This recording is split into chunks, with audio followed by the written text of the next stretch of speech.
Eh bien, ce soir, les amis, nous allons avoir le fameux match 7 qu'on attend tous, le match 7 entre les Heat et les Boston Celtics qui vont recevoir au TD Garden. Vous connaissez bien sûr tout ce qu'on a pu raconter dans cette série. Aucune équipe n'est jamais passée après avoir été menée 3-0. Aucune équipe n'a jamais accédé à la finale NBA en partant 8e de conférence. Donc quoi qu'il arrive, l'histoire va s'inscrire ce soir, ce sera à 2h30. Donc si tu regardes sur YouTube, regarde vite avant le début du match. Si tu es demain, si tu es mardi, eh bien au moment où on enregistre cette vidéo, forcément, on n'a pas encore vu le match. Avant d'aller sur le match 7, est-ce que ça veut dire, etc. Erwan, on voulait revenir ensemble sur la série, puisqu'on n'a pas parlé depuis 3-4 jours. On s'était laissé jeudi dernier, et il y avait 3 en faveur du Heat, avec un match à Boston à jouer, gagné forcément par les Celtics. Ouais, je suis assez un petit peu interrogatif, et je me questionne beaucoup sur le match 4 et le match 5 du Heat. 5 et 6 du coup. Non, 4 et 5. 4 et 5. Pas le dernier, d'accord. Les 2 matchs où ils peuvent vraiment finir, le 4e à domicile, le 5e à Boston, c'est 2 blowouts. Et j'ai l'impression que, et je veux rien enlever à Boston, et on va revenir là-dessus, parce que Boston vraiment, et j'ai l'impression que c'est un peu l'histoire de tous leurs playoffs, met du cœur, et qu'ils ont besoin d'être dos au mur, pour pas dire autre chose, pour retrouver certaines valeurs. Mais je suis curieux dans l'intensité, dans l'envie, même tactiquement, j'ai trouvé cette équipe un peu, j'ai pas retrouvé cette équipe. J'ai l'impression que le carrosse est redevenu citrouille. J'ai trouvé qu'ils ont fait dans 2 matchs de saison régulière, comme si, je sais pas si c'est de la suffisance, je ne sais pas si en fait ils pouvaient plus continuer à marcher sur l'eau comme ils l'ont fait.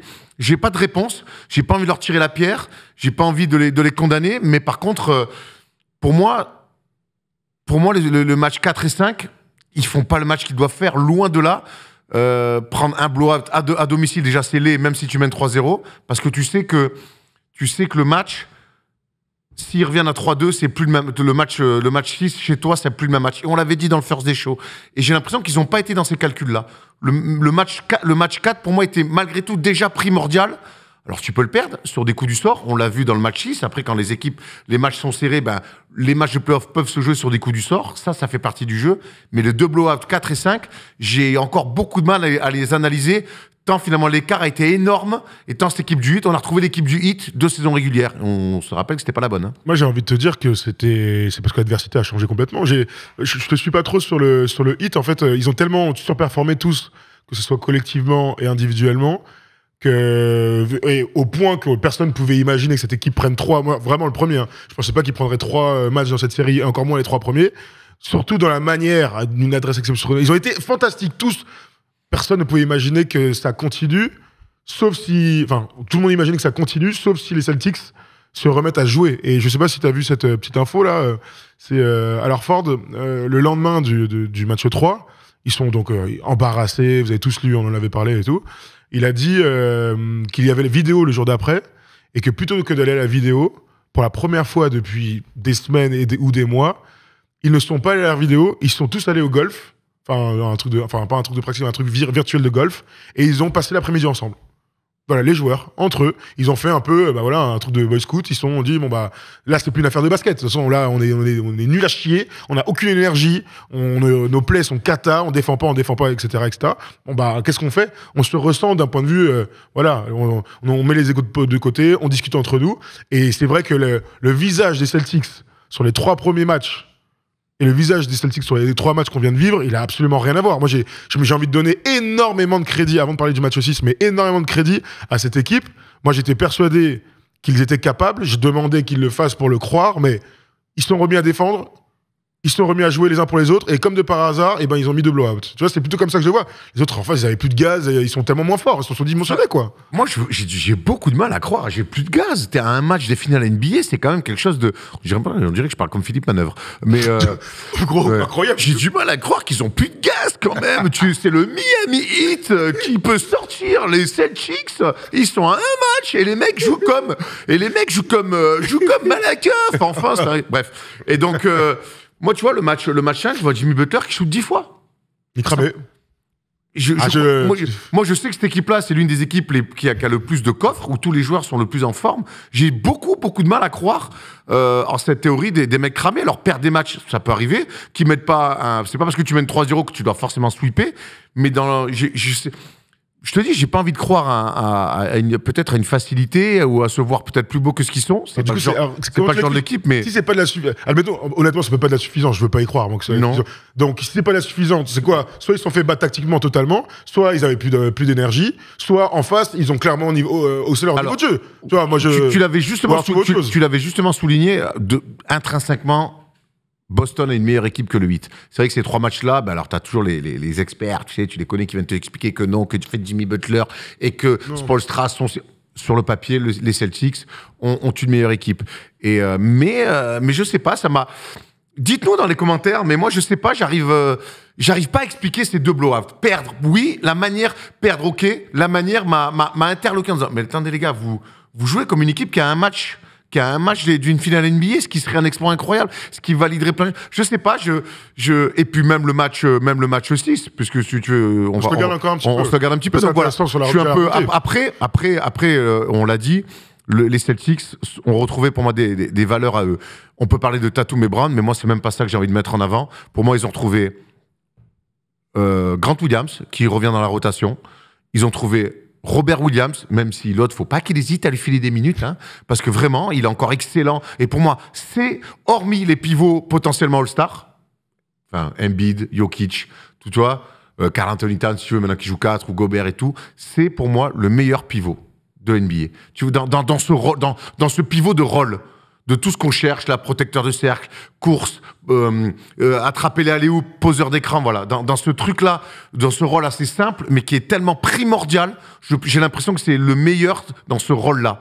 Si on enlève le top 10 des pivots. Tu vois ce que je veux dire? Je trouve qu'il est... C'est le meilleur à partir de 15, quoi. Tu le mets dans n'importe quelle équipe, en fait, il va être ultra précieux. Je pense que les Warriors rêvent d'avoir Robert Williams, tu vois, par exemple. Ouais, ça, voilà. Et je trouve que l'avoir remis au cœur un petit peu de la rotation, enfin, au cœur, pas assez à mon goût encore, mais je trouve que ça a changé pas mal la donne, ça a redonné beaucoup de confiance. Et puis, il y a un homme qui, pour moi... incarne tout, mais ça on le sait depuis des années, mais chaque saison de plus en plus c'est lui pour moi le cœur, c'est le Draymond Green des Celtics, c'est Marcus Smart. Sans aucun doute. Par le discours, quand ils sont menés 3-0, ne nous laissez pas en gagner un, ça veut dire que déjà dans le discours je fais passer le message, croyez pas que c'est fini, et les résultats lui donnent raison. Défensivement, les gros tirs, le calme, le match, quand il met des tirs à 3 points, il est exceptionnel, clairement. Il est exemplaire. Leadership total. Voilà, leadership fantastique, c'est pas le plus doué, mais quel putain de leader, quel putain de joueur NBA Marcus Smart est, quel personnage. Enfin voilà, chaque année, playoff après playoff, c'est un énorme kiff de voir ce mec-là dire la vérité à ses superstars, rassembler les mecs, ne jamais baisser la tête. C'est un grand monsieur. Voilà, je sais pas ce qui va se passer ce soir pour le match 7, mais Marcus Smart est un grand monsieur et fait pour moi déjà partie par l'attitude de l'histoire des Celtics. J'essaie de le lire un petit peu ce que vous disiez sur les raisons. Tu sais, quand on racontera, admettons qu'il gagne ce soir, quand on racontera cette série qu'on a vécue, etc., qu'est-ce qu'on pourra dire, comment ils l'ont fait? Tu vois, moi, j'ai ma perception de tout ça. Je pense vraiment que si les 2 équipes sont au top, qu'il y a une équipe qui est plus forte, c'est les Celtics. Voilà, et que leurs 3 premiers matchs, c'était pas du tout. On les a déjà vus aussi mauvais dans ce run de playoff, mais on les a vus aussi être largement meilleurs. Et en général, c'est sur les fins de série. C'est aussi l'histoire de ce run de playoff pour les Celtics, c'est que sur les fins de série, ils ont été bien meilleurs que leur adversaire. Encore faut-il passer. Et je rappelle, tu disais les 2 blow-ups, le match 4 et 5, ils encaissent moins de 100 points, ce qui fait une énorme différence. De toute façon, les Celtics se sont retrouvés et ont repris le contrôle de la série. C'est pas parce qu'ils mettent des tirs à 3 points et que Tatum met 30 points. Ah bah non, ils défendent. Maillotchage, défense, collectivement, tout le monde dans la raquette, on donne plein lay-up, on est dur, hustle play, voilà, il n'y a pas de secret, hein. Il n'y a pas de secret. Allez, on ouvre le match 6, là. Le match 6, bon, je vous le dis très honnêtement, c'est un des meilleurs matchs que j'ai jamais vu pour ce scénario extraordinaire. J'arrive toujours pas à croire qu'il ait marqué Derrick White. Il y a énormément de choses à raconter. La première, c'est que, comme la logique des deux matchs précédents, il y a une équipe qui est meilleure, c'est encore Boston. Hein. Il y a une équipe qui est meilleure. Ils sont vraiment meilleurs. Il y a une équipe qui est meilleure et c'est Boston, t'as raison. Tu dis que t'arrives pas à croire encore à ce panier de Derrick White. Moi, j'arrive pas à croire que le Heat mène d'1 point à 2 secondes de la fin. Ouais, c'est vrai, t'as raison. Moi, j'arrive pas à y croire. Parce que le plan d'attaque, le plan de jeu des Celtics sur l'entame, elle est extraordinaire. Déjà, responsabilité, Jason Tatum, Jimmy Butler, mon problème. Je vais le massacrer. Ouais. J'ai pas souvenir d'avoir vu Jimmy Butler autant en difficulté sur un match-up comme ça, de toute sa carrière. Il a été des deux côtés du terrain. Des deux côtés du terrain. Il en a fait un enfant. Il en a fait un enfant. À un moment donné, je regardais le match avec quelqu'un, tu connais, et elle me dit, il faut changer. Je me dis, attends, mais c'est Jimmy Butler quand même. Ah ouais, mais là, il est à la pompe, il fait le plein. et c'est fou. C'est fou de se dire ça. Et puis je pense, donc ça c'est offensivement, et puis défensivement, il a accepté aussi, Tatum, de dire je vais défendre sur lui ce fameux duel que t'aimes bien, qu'on attend souvent, les stars. Ensuite, après, ils l'ont aussi bien scouté, hein, les pump fakes là, où ça fait 3 semaines que les mecs ils font des sons de linge, chaque fois qu'ils bougent la tête, on bouge pas. Et tout le match, Jimmy Butler, il a fait ça. Il fait pour moi un tout petit match, Jimmy Butler, jusqu'à la fin. Et puis l'énorme crédit qu'on peut donner à Jimmy Butler aussi, c'est que dans l'attitude, ouais, il s'énerve pas. Il sait qu'il est dans le dur, tous ces tirs là très courts, en mode fléchette et tout. Tu sens que dans sa manière de jouer qu'il gamberge, mais lui ne laisse rien paraître. Et en ça c'est une vraie attitude de champion. D'ailleurs, il est à ça d'envoyer son équipe en finale. Donc bravo. Le match de Jimmy Butler, il est totalement inexplicable, si ce n'est qu'on revient encore aux comparaisons avec les plus grands joueurs de tous les temps. Voilà. Personne ne se retrouve. À un moment, ils font la stat là, avec Bam, et lui, je crois que Bam, il est à 3,13, et lui, il est à 2,15 ou un truc comme ça. Enfin, je crois que c'est terrible. Je crois qu'il y a un 3,19. Ouais, peut-être 3,19 mais un peu plus tard dans le match. Bon, ce qui est bien avec Jimmy Butler, c'est qu'il finit à 15 points dans le dernier quart. Et quand je dis 15 points dans le dernier quart, il en met 12 dans les 2 dernières minutes, là. Ce qu'il a réussi à faire, comme il arrive à débloquer complètement son mindset. Il est dans un trou, on le dit, mais pas un tir, il rate des trucs à lui. Il met quelques lancers, il arrive à être agressif, puis il met son tir à 3 points dans un timing un peu chelou, il est bien défendu. Le end-one sur renforce qui fait une faute de cadet, hein, pour le coup, en faisant chercher la balle. Il y a un enchaînement d'actions positives. Après, il s'oublie incroyable. Il s'oublie l'une des rares rotations qu'ils ont oubliées sur pick and roll. C'est Marcus Smart, il le laisse complètement passer, il se fait avoir, ça donne un layup. Après, ce qu'on voit tout de suite sur le début du match, c'est raquette fermée. Ouais. Jimmy Butler, défendu, on ne lui donne rien, on lui donne pas 1 centimètre, on saute pas. Si tu mets des tirs, tu vas mettre des tirs monstrueux, il va falloir le faire toute la soirée. Alors ça a fonctionné, ça a fait leur coûter cher. Et puis derrière, on voit que finalement, la création et en fait le scoring, il revient à Caleb Martin, qui est très bon sur des bouts de chaîne. Heureusement qu'il est très bon. Heureusement, Mark Struss met son premier tir derrière. Il voit que Jimmy Butler est fermé, il commence à vouloir faire des trucs qu'il ne sait pas faire, dribbler, nanage, prendre... Frérot, c'est pas ton métier. Donc, et là, il commence très vite, très tôt. Je trouve qu'au bout de 5 minutes, déjà, ils sont rentrés dans la tête du Heat en leur faisant croire, en faisant ce que le Heat fait depuis le début des playoffs, c'est leur dire, les gars, ça va être un enfer ce soir pour vous. Et honnêtement, le énorme mérite au Heat qui est vaillant, qui s'accroche tout le match et qui a 2 doigts de le prendre. Mais honnêtement, psychologiquement, bravo au Heat de s'être accroché de la sorte parce que la prestation des Celtics, elle est parfaite des deux côtés du terrain. Ils ont juste cette putain de tendance. Lui, Tatum et Brown, et même un peu Smart, ils adorent trop shooter à 3 points. Il y a des fois, le match, ils l'ont. Ils sont à plus 12. Le contrôle du match, plus 8, plus 10, plus... Il faut qu'ils prennent des tirs à 3 points en première intention et ils redonnent de la relance. Ça, c'est quand même quelque chose. S'ils arrivent en finale, on aura l'occasion d'en reparler. Qu'est-ce qu'ils aiment vous prendre des tirs à 3 points vite alors que... Et l'année dernière, ça leur coûte un peu des matchs en finale NBA. Et ils ont encore, à un moment donné... Jason Tatum, il prend un tir à 3 points, Brown pareil en première attention. Il n'y a pas besoin de ça. Il n'y a pas besoin de ça. C'est une toute petite nuit d'adresse. Hein. Ils font ça 7,35 à 3 points les Celtics et même 4,20 dans la deuxième mi-temps. Mais par contre, ils ont été très bons sur pick and roll avec Jalen Brown qui a massacré les match-ups sur le post-up. Pareil pour Tatum, ils ont été pareil pour Smart, ils ont appuyé là où ça fait mal. Et très bon rebond offensif. Ils gagnent le match sur un rebond offensif, mais tout le match, ils leur ont fait chier sur rebond offensif. Ils finissent à 12 rebonds offensifs. La zone, ils l'ont très bien attaqué aussi parce que mieux la sélection de tir. Et puis en plus, on sait que quand t'es en homme à homme, t'as ton mec box out. La zone, tu défends une zone et les mecs, ils arrivent, c'est beaucoup plus dur à contrôler. Clairement, tu peux te faire avoir. Je regardais un petit peu les stats là, de tout le monde sur la première mi-temps. Il y a encore un gars qui est très très bon. Tu disais Kevin Martin, mais Gabe Vincent est encore super fort dans ce match, mais 20 points. De l'adresse et tout. On rappelle qu'il a été blessé et qu'il a manqué le match précédent. Max Strus t'en parlait, lui aussi, il est bon, il trouve de l'adresse. On a ressorti notre ami Duncan Robinson, dont on va reparler maintenant, bien sûr. Duncan Robinson, il fait un match. Franchement, parfois je me demande d'où sortent les ressources de ces joueurs NBA. On le revoit enfin avec l'équipe du Heat ces derniers temps, sans aucun doute. Mais hier, il va enfin trouver des grosses flèches. Il finit quand même à 13 points avec 3 tirs à 3 points, dont des tirs asphyxiés. Il en met un là, à 1m50 de la ligne. Il y a une flèche, je fais waouh, mais il est exceptionnel. C'est bizarre ce que je veux dire, mais il a 2 balles de match, en tout cas pour passer devant. Donc le grand tir ouvert où il prend un dribble, il est pas du tout en rythme, il le prend, il le rate, tu le vois direct, et puis le tir à 12 secondes de la fin, très en rythme, dans une transition. Bon, c'est un très bon tir, c'est ton meilleur shooter. Sauf qu'il envoie une bricasse de l'espace. Ah, moi, je n'ai aucun souci avec le fait que Duncan Robinson prenne les 2 derniers tirs à 3 points qu'il a. Aucun souci. Maintenant, il envoie 2 pavés dauphinois, mon frère. C'est Paul-Henri Mathieu. Hein. Gros, il envoie 2 sauciflards peau épaisse, j'ai pas compris. Quand la balle part de sa main, les deux, déjà, le premier, quand il pose un dribble, je me dis, bah, c'est pas son truc ça. D'habitude, c'est plutôt un mec à trappe qui tire. Il pose un dribble, il envoie une énorme brique derrière. Il réfléchit, en plus, tu vois qu'il prend une seconde. Donc, et l'autre derrière, c'est un tir à lui. Ça sent qu'il est dans un soir où il a mis des énormes tirs, tu l'as dit, sous pression, et des tirs qu'il vaut mieux qu'il mette, sinon il n'y a pas de money time. Écoute, on le dira toute notre vie. On l'a vu avec Danny Green en finale NBA. Être un shooter, mettre des tirs à 3 points régulièrement, voilà. Mettre un tir pour clore une série, mettre un tir pour envoyer ton équipe en finale NBA, c'est un autre métier. Il y a des mecs qui sont moins adroits intrinsèquement, qui mettent ces tirs. Robert Torrey, c'est le meilleur exemple. Et t'as d'autres mecs qui sont bien plus shooters, mais qui mettent pas ces tirs. C'est l'histoire de ce sport. Mais c'est comme les lancers francs. Mettre du lancer franc, tu peux en mettre. Tu peux mettre 100 d'affilée. Tu peux mettre 100 d'affilée. Bon, mettre un lancer franc pour $1 million. C'est clair. Et puis tu peux aussi être Jimmy Butler. Avoir 3 lancers francs, être à -2 à 3 secondes de la fin et marquer les 3 comme si t'étais allé à l'entraînement. 3 régalé, gros. 3 lancers de fin d'entraînement, peinard. J'ai cru qu'elle allait s'étirer après, tu sais. On va fermer les yeux. Ouais. J'avoue qu'il est arrivé, parce que très honnêtement, quand il va sur la ligne, avec une faute qu'il va chercher, là, vraiment.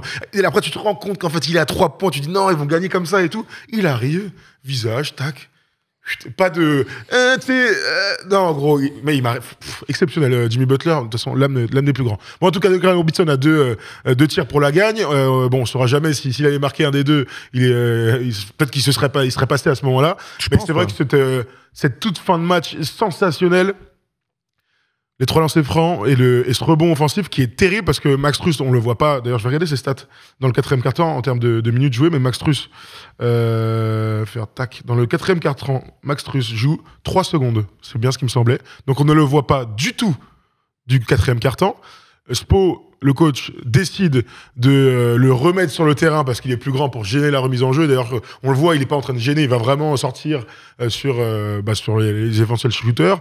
Et malheureusement, donc tir de Marcus Smart, Gamel, je l'ai vu devant moi déjà. Hein. Et je me dis, oh, il le prend vite. Alors ça, c'est la première chose que je me dis. Deuxième, c'est, oh, il le met dans tac. Et Max Strus, malheureusement, voit Derrick White s'échapper là-bas et prend le rebond sur sa tête, entre guillemets, un rebond dans l'histoire. Je dis pas que je lui en veux ou quoi, je dis que ça doit être terrible pour lui qui n'a pas joué les 10 dernières minutes et qui se retrouve sur le terrain au dernier moment. Tu peux pas tout faire au basket. Quand tu fais le choix de où t'es sur ton mec, tu gênes la remise, mais t'es proche, et quand tu rentres dans le terrain, ben, t'es en bugne à bugne. Je pense que sur la remise en jeu, il peut laisser le tir à Smart, du coup. Enfin, il gêne la remise en jeu, si le ballon rentre, il reste, il met un petit bump à Derrick White pour l'empêcher d'entrer, ou il le ralentit, il n'y a pas le rebond off. Le problème, c'est que si tu gênes la passe et que t'es 2 mètres dans le terrain, eh ben, le problème, c'est qu'après, pour récupérer ton mec qui va au rebond offensif, c'est trop tard. Clairement. Et c'est là que le hit il est pas loin, Strus. Mais les 2 mètres, le 1 mètre, 1m50 où il est dans le terrain, c'est déjà trop tard. Donc voilà, ça pour moi, c'est la beauté du basket. Tu peux pas tout contrôler, et heureusement. Maintenant, oui, les gens qui passent le BE2, qui te disent on est en retard, mais bon, au bout d'un moment, ils font le choix de couper les passes. Elle n'est pas coupée. Sachant que la passe, le premier tir, c'est un bon tir. Hein. Il le prend dans des conditions plutôt bien, Marcus Smart. Il n'est pas hyper gêné. Il prend un énorme fadeaway, qui est contesté, mais bon, c'est un tir qu'il peut mettre. Il fait une énorme gamelle. Ouais. Et puis derrière, ça retombe dans les mains de Derrick White. Donc, mais après, moi, c'était plutôt, au-delà de Max Strus, hein, vraiment, jamais on va le défoncer et tout, mais moi, ça me fera toujours penser à Pop qui met pas Duncan sur le tir de Ray Allen, sur le terrain. C'est un peu différent. Je te dis pas que c'est juste dans les choix de coach, le but, c'est aussi d'être sûr de verrouiller le rebond. Il n'y a rien de plus terrible que de prendre un vieux rebond offensif, une petite claquette de merde comme ça. Je suis jamais fan du 5e défenseur qui, au lieu de défendre sur la remise collée à son mec, rentre sur le terrain. Joue le 54 en défense. Ouais. Parce que mine de rien... Ça dépend combien de temps il reste en vrai. Là, il reste trop de temps. C'est ça. Ouais, s'il reste voilà, seconde, bon. Voilà. Là, je suis jamais fan de ça parce que de toute façon, le ballon, t'arrives toujours à le faire rentrer sur la pelouse, quoi qu'il arrive. Et derrière, t'as un mec qui est tout seul et qui est capable ou d'avoir un retour de passe ou d'aller au rebond offensif. Voilà, moi c'est pas quelque chose qui me botte. Moi j'aime bien quand les mecs sont responsabilité bugne à bugne parce que Tu le vois bien, même quand les mecs sont bien défendus, Marcus Smart, tu remets la balle en jeu et il a un tir à lui. Après, les mecs sont super forts, tu mets les mains, tout ça. Bon, ça, c'est le basket. Là, pour le coup, tu mets un mec pour avoir un surnombre que finalement tu ne valorises pas. Et derrière, en plus, tu t'es battu sur le rebond offensif. Voilà, moi, après, c'est des choix de coach. Je suis pas coach NBA. Non, ça c'est clair. Mais moi, je suis jamais fan de ça. J'aime quand il reste 2 secondes et demie, chacun le sien. Voilà. Ouais, c'est un duel. On en revient à l'essence de ce sport. Hein. C'est un sport de duel, ça c'est clair. Bon, en tout cas, Derrick White, tu sais que j'étais sûr qu'il avait marqué après le buzzer. Hein. Moi, quand il marque, je suis sûr qu'il a pas accepté. Hein. Ouais. Je suis sûr et certain. Il y a un doute. Après, je vois ça. Je me dis, putain, il le voit. Et là, quand il remonte l'action, gros, en fait, ça m'a fait aussi penser à la Coupe du Monde ou à la Ligue 1 quand tu sais pas s'il y a hors-jeu ou pas et que t'attends la VAR, là. Mon gars, quand je vois que c'est validé, j'ai crié comme si c'était mon équipe, hein, d'ailleurs. Comme un fou, quoi. On parle de Mark Strus, on parle du choix de Spo. Moi, je veux parler de l'attitude et tous les jeunes basketteurs qui nous regardent, l'attitude de Derrick White.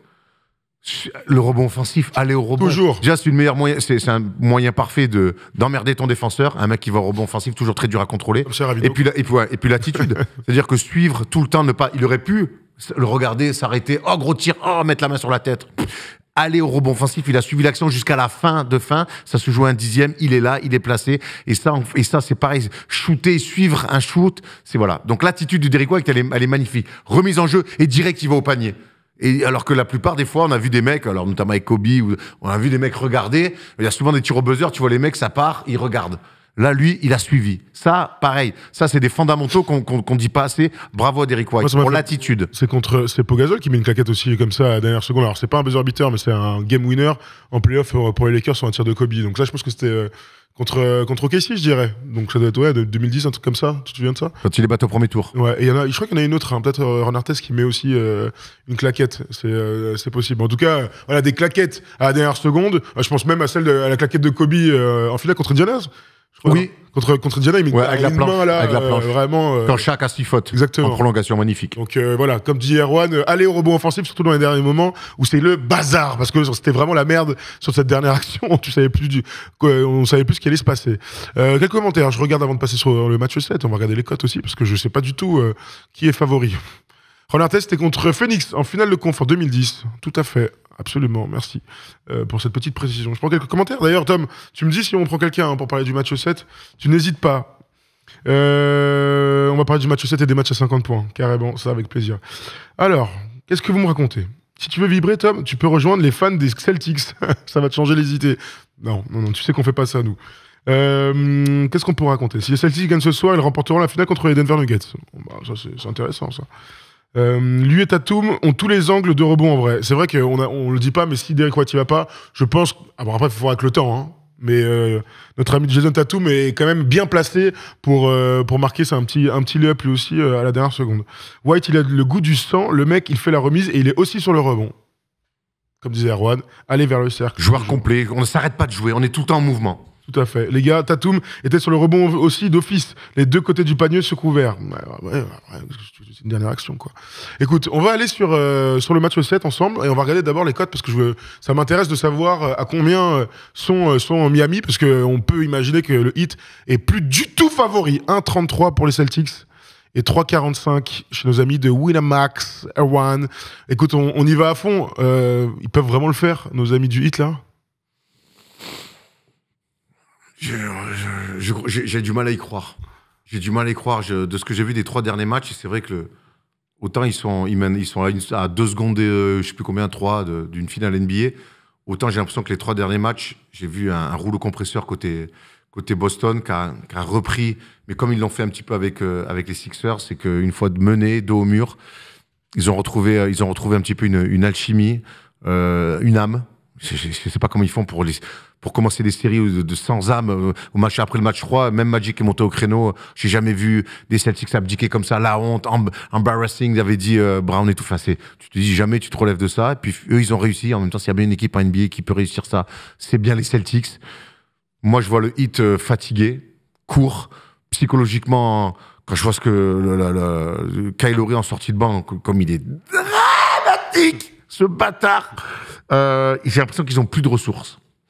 Et que Jimmy Butler est excellemment défendu avec un plan maintenant clair avec des mecs qui se sont dit vas-y, on va arrêter lui, le tonton qui fait peur à tout. Tu sais, le grand de l'école dans la cour là qui fait peur à tout le monde et que personne n'ose aller affronter, qu'à mon avis, ils sont allés l'affronter, ils ont fait et ben maintenant, t'es plus le seul à faire peur. Et ben là, ils ont rééquilibré l'effet Jimmy Butler. Non, je vais même te dire que les matchs 7 comme ça, après des séries un peu fantastiques, c'est souvent des blowouts. Et j'ai peur ce soir de voir un blowout pour les Celtics. En tout cas, ce qui va dans ton sens, c'est qu'on a vu 2 autres matchs 7 dans ce run de playoff. La première fois, c'était avec Steph Curry qui met 50 et qui va s'imposer à Sacramento. Match d'anthologie. Ouais, et l'autre, c'est les 51 de Jason Tatum avec les Celtics face à Philly. Donc, blowout incroyable. Un énorme blowout. Alors, très honnêtement, j'ai pas envie de voir un blowout parce que me dire que cette équipe du Miami Heat avec Eric Spoelstra, qui devient la première équipe dans l'histoire à perdre un 0-3, c'est un des trucs les moins mérités de tous les temps, quoi. Bah, terrible. C'est pas terrible. Mérité, c'est pas mérité, mais ça serait malheureusement la réalité. Tu parles de Spoelstra, moi je pense à Butler. Mais Anna, limite tu vas passer pour un loser, alors que au contraire, d'être à 3-0, ça n'a aucun sens. Jimmy Butler, c'est le gars que t'aimes le hit, t'aimes pas lui, tout le monde le respecte, ce qu'il fait, le parcours dans la bulle, le parcours sur ses playoffs, sortir Giannis, enfin c'est exceptionnel, démonter les Knicks, démonter les Celtics pendant 3 matchs avec l'attitude, les conférences de presse. S'il y a bien un mec sur qui peut pas blue un 3-0, c'est bien Jimmy Butler. Avec le Heat et Spoelstra, c'est bien eux. Et pourtant. C'est pour ça que l'histoire est spéciale. L'histoire est folle et c'est pour ça que moi j'ai dit que j'avais peur d'un blowout côté Heat parce qu'ils ont énormément donné. Ils s'y sont vus en finale et se réactiver. On sait que Jimmy Butler est très fort dans les speeches, que c'est aussi un leader sur le terrain. L'entame va être pour moi très importante pour Miami. Je suis très curieux de voir l'entame du 8. Ils n'auront pas le droit de courir après le score à moins 10, moins 15. Ouais, ça c'est une certitude. Et c'est ce qui se passe depuis les 3 matchs. Hein. Voilà. Autant ils ont réussi ce coup de forceps. En fait, moi, mon gros souci, c'est que le match 6, il a des allures de Harrison Barnes face aux Warriors avec le tir ouvert. Ça, c'est des choses dont on va se rappeler longtemps. C'est que, il était là le moment pour passer en finale NBA. Voilà, c'était ce match 6. C'était les 3 lancers francs que tu arrives à faire. Et c'était une dernière bonne défense pour aller en finale NBA. Là, tu rates ça. C'est presque évident. Ce serait logique, en tout cas, que Miami perde, tout simplement. Oui, Tom, qu'est-ce qu'il y a? Je me fais disputer, pardon. Oui, salut. On a Morgane avec nous. Salut Morgane, est-ce que tu nous entends? Salut Morgane, tu m'entends? Ah ouais, Du coup, je vais prendre un petit commentaire. Donc, on nous dit l'adresse sera le Factor X ce soir. L'adresse, c'est toujours un Factor X, hein, les gars. Tous les matchs de basket. Dans tous les matchs de basket, du département à la NBA. Hein. Tout le monde, je vous entends. Ok, alors Morgane, salut. Comment ça va, tout le monde? Salut Morgane. Ça va tranquille? Ça va très bien. Enfin, ça pourrait aller mieux que récemment, étant donné que, en tant que fan du 8, je vois des choses un petit peu dures en ce moment. Tu m'étonnes. Bon, alors dis-nous tout, t'es dans quel état d'esprit là? Je suis dans un état d'esprit où je pense que le Game 6 est inespéré, selon moi. Comme l'a dit Erwan, qu'on soit à plus 1 à 2 secondes 1 ou 3 secondes de la fin du match, c'est véritablement un exploit avec nos deux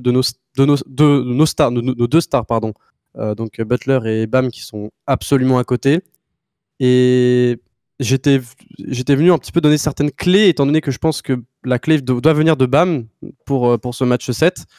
Étant donné que les 3 matchs gagnés sont des matchs où Bam est extrêmement agressif vers le cercle et j'ai l'impression qu'on l'a un petit peu perdu depuis 2-3 matchs. Et je pense surtout à son Game 4 et son Game 5 qui sont un peu des catastrophes. Surtout qu'on est dans une salle qui est extrêmement complexe à jouer, dans un Game 7 où on est à l'extérieur et qu'il y a eu ce shoot de Derrick White au dernier moment qui a fait très très mal, je pense. Ce que Bam Adebayo a perdu, pour moi, c'est pas son agressivité, c'est son adresse et son pourcentage de réussite.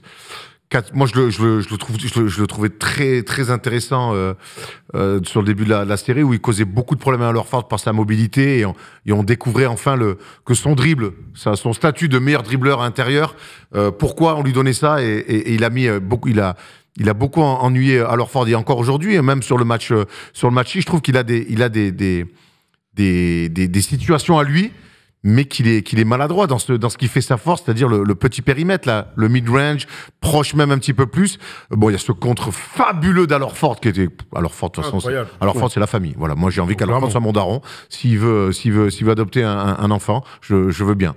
Ça veut dire retourner à l'ambiance, retourner à l'enfance et pouvoir téter maman, alors.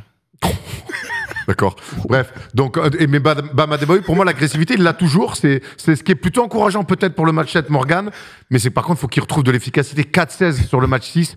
Ça, c'est des choses ce soir qui ne peuvent pas exister. Il faut que Bam Adebayo soit à 50% de réussite en shootant entre 15 et 20 fois. Et on préférera plus proche de 15, plus proche de 20 que de 15. Ouais, clairement.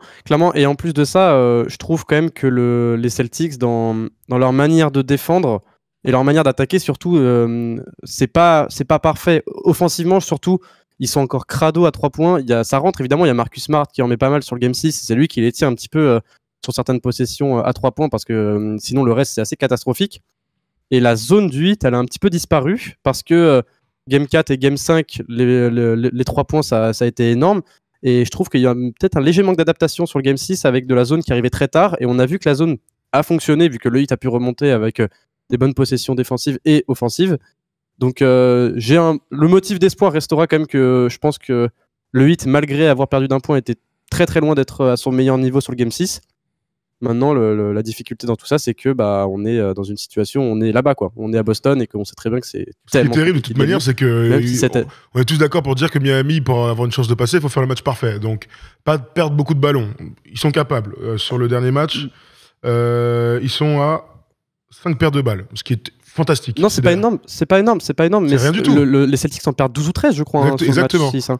Donc, perdre le moins de ballons possible, avoir un semblant de gestion, t'es à l'extérieur, etc. Tu m'entends, Morgan ? Oui, tu m'entends. Pardon, le match parfait, c'est aussi arriver à un moment donné à. Je n'imagine pas le Heat être à 10-15 points d'avance. Tu vois, t'en parlais tout à l'heure. Il y a une équipe qui doit mettre la pression et c'est clairement pas celle du Heat. Il va falloir que chacun récite sa partition le plus parfaitement possible. Mais je me pose vraiment question de est-ce qu'ils sont capables de faire ce match-là ? Je les ai vus me surprendre.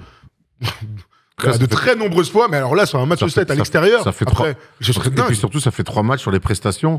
T'es dominé, quoi. Où ils sont dominés. Moi, je voudrais revenir sur l'histoire de la zone. C'est intéressant ce que Morgan dit. Ce soir, ça aura aussi son importance. Tu disais que la zone, elle marchait bien. La zone, depuis 3 matchs, je trouve que Boston s'est parfaitement adapté. Et une zone tout aussi bien calée. Au bout d'un moment, les mecs font de la vidéo, même si des fois, ils ont préféré aller jouer au golf. Ils ont fait la vidéo le lendemain. Mais la zone, au bout d'un moment, tu finis toujours par trouver des solutions. Quand tu veux creuser un petit peu. Et je trouve que la zone, notamment grâce à des mecs comme Al Horford, grâce à des mecs comme Robert Williams et Marcus Smart, où ils ont réussi à mettre enfin la balle où il faut, l'utilisation de Jason Tatum sur l'attaque de zone, où on l'a trouvé non plus à 3 points au-dessus du premier rideau, mais entre les deux lignes, notamment au niveau du poste, ça a commencé à les contrarier. Et la preuve en est, c'est que sur le match 6, ils shootent à 7,35 les Celtics. Normalement, c'est rédhibitoire sur une attaque de zone, mais ils ont, pour moi, bien attaqué cette attaque de zone sans forcément être adroits. C'est-à-dire qu'ils ont mis la balle là où il faut. Donc, pour aller provoquer des fautes, il y avoir des tirs à eux dans le mid-range, voire des tirs près du cercle. Donc, pour moi, la zone, par parcimonie, mais en tout cas, pour l'instant, j'ai l'impression que les Celtics, sur les 3 derniers matchs, ont trouvé des clés de cette attaque de zone. Dans le Game 6, je trouve que juste que sur les dernières minutes, la zone est peut-être mieux négociée de la part du 8. C'est tout, c'est vraiment sur. Après, mon gars, un money time pour aller en finale, NBA, tu la joues à la dégonfle, quoi, comme on dit dans la Staction Hero. Tu la joues en homme à homme. Si finit sans zone, je comprends plus rien au basket. Finir sur à part le Real Madrid en finale de l'Euroleague, personne ne fait ça.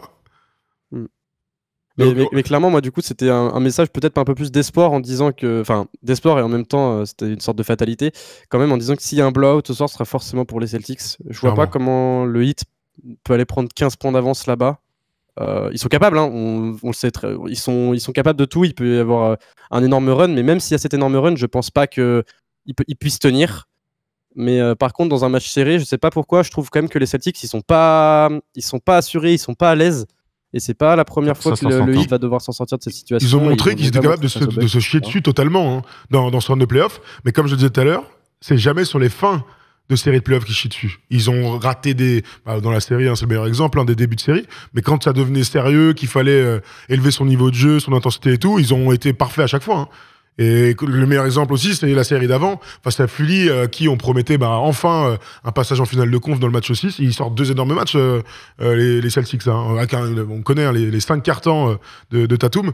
Donc voilà, ils ont tous les atouts pour passer. J'imagine même... En fait, franchement, s'ils arrivaient à le faire, je serais tellement surpris. Tu sais, c'est tout con. Et Malcolm Brogdon pourrait revenir. Ouais. Après, dans quel état il est et tout ça, on sait qu'en NBA, on joue toujours blessé et tout, mais... Problème elbow, c'est le coude. Hein. Elbow, c'est le coup, tout à fait. Vous avez vu les stats des arbitres? Vous avez vu Les stats Ouais. Les stats des Tony arbitres. Brothers, Scott Foster. Oui, Scott Foster et Tony Brothers seront à la manœuvre. Bon, tout le monde connaît les visages de ces deux arbitres.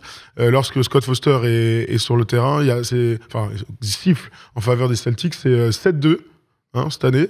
Et lorsque les deux... Vous me dites si c'est 0-10. c'est 0-10 lorsque les deux arbitrent un match du Heat. 0-10 pour le Heat. Donc là, il y a vraiment tout contre le Heat. Hein.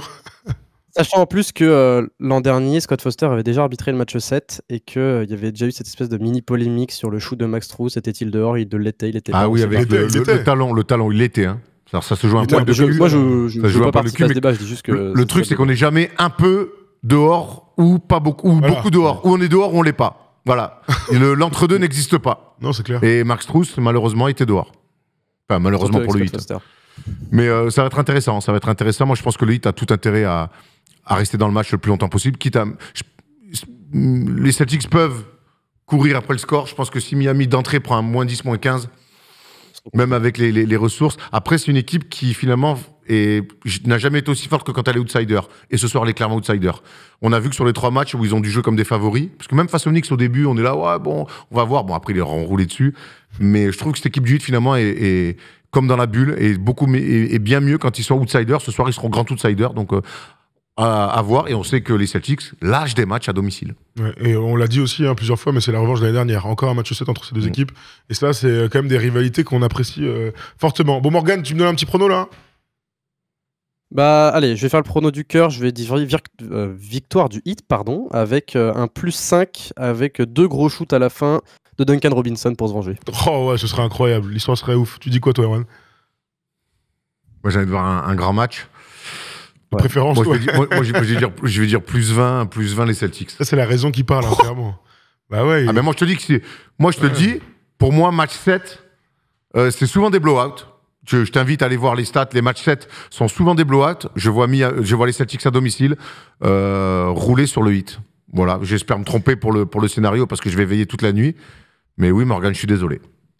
Ouais, pas de souci. Mais moi, c'est ce que j'ai écrit tout à l'heure dans le chat. J'ai dit, j'espère que les Mavs, le Heat sera les Mavs de 2022 face aux Suns. Voilà, à l'extérieur, d'aller mettre une grosse clim sur le TD Garden.